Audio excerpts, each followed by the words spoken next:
Cutting-edge technology is helping ancient Rome come back to life. Visitors at historic sites thousands of years old can now use virtual reality headsets to see what they looked like. Digital artists use Renaissance-era art to recreate the relics. Seth Doan is inside the ancient underground ruins in Rome with how tourists can see what's no longer there. Seth, good morning. Good morning. Take a look at this. This cavernous space was once above ground, the grand home of Emperor Nero, and considered one of the most magnificent palaces ever built.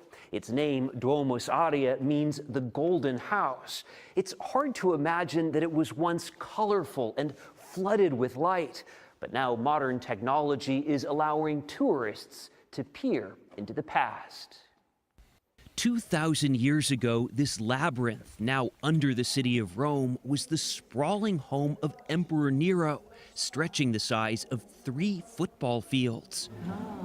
Today, tourists can explore it, but the colors, light, and opulence of this ancient Roman villa were unimaginable until this month, when visitors could start using virtual reality glasses. The room looked out centrally onto one of the 2 pentagonal courtyards. Tom Popup is visiting from New York. You always try and imagine in your mind what it must have been like, and this helps tremendously. Virtual reality brings to life the Domus Aurea's grand architecture, rich colors, and opulent walls inlaid with precious gemstones. All of it had been lost for centuries. This entire room was filled with soil. Yes. Like this. Yes, and also other spaces and other rooms of the Totally Domus Aurea filled was in. completely filled. And we know now. Alessandro Di Alessio, the chief archaeologist here, explained how this place was buried following Emperor Nero's death. In the ancient historiography, he was depicted as a monster. As a monster. The emperor's massive compound was covered over. It was forgotten about for nearly 1,500 years until Renaissance artists tunneled down into what they believed was an ancient Roman cave. Painters during Renaissance times would come through that hole. Yes. And discovered the Domus Aurea. Yes. The marvelous frescoes they saw influenced art for centuries, and their paintings of this site would become a roadmap for a much later generation of digital artists. Nothing is invented. Nothing is invented. Every part of the reconstruction has a scientific base.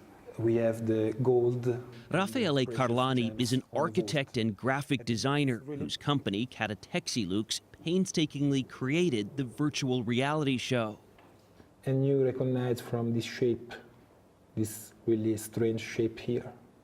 We have this strange shape here. So you go back to these Renaissance paintings to recreate what this looked like. Yes. And then transition to here digitally. Yes. It's Italy, so of course his studio has its own frescoed ceiling. Working from the town of Emilia outside Rome, designers used the graphically rich technology of video games to virtually transport tourists inside the ancient Domus Aurea to see its grandeur, its colorful marble, and sweeping views of Rome. You look down at the grass, and the grass is moving in the wind. This is funny. I saw a lot of children that try to touch the grass. Touch the grass. It looks lifelike. Yes. City of Rome has used technology to reimagine several tourist sites, including the forums of Caesar and Augustus, where history is illuminated through lasers and light shows projected on the ruins. Through the virtual reality, you can understand how these spaces were in the past. Francesco Prosperetti is the superintendent for archaeology in Rome.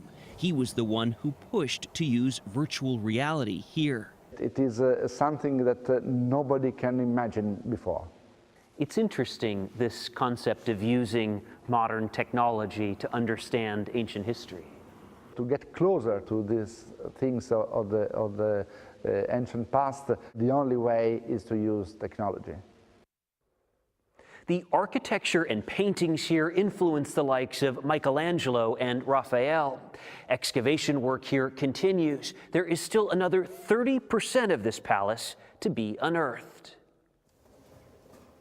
Wow, that is just stunning. I think so too.